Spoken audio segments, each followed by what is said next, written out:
Okay, this happened to me some years ago when I was a romantic young teenager and in love. Not the geriatric old fart I am now. At my present stage in life, I wouldn't know romance if it came up and gave me a head slap. Well, it was Valentine's Day, and because I was wildly in love, I got up at 5 one morning to put a bunch of roses on my girlfriend's doorstep. It was February and freezing cold, but love warms the heart, and if you're lucky, a few other places too. Anyway, I dumped the roses on the doorstep and legged it. The card, according to British tradition, wasn't signed. It just said, "To Jane, with all my love, from," big heart with a question mark in it. Later in the day, I went round to see Jane.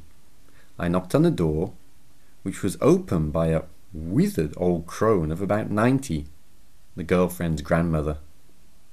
I was a bit surprised because she was smiling at me a bit dreamily. Anyway, like any other teenager, I put it down to advancing senility and went into the kitchen. There I got a bit of a surprise. Instead of the expected leap into my arms and wet kisses all over, I was dragged roughly by the arm into the garden. The conversation with Jane went something like this.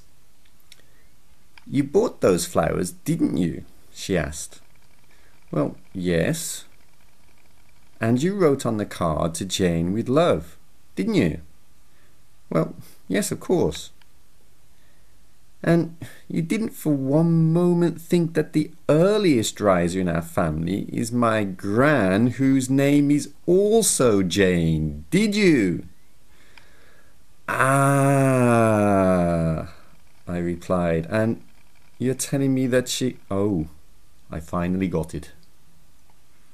Well, after a lot of grovelling and a promise of a better present, all was forgiven by Jane the girlfriend, and we decided not to tell Gran.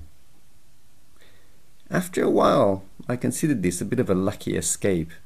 You see, I'd almost bought sexy underwear and not flowers.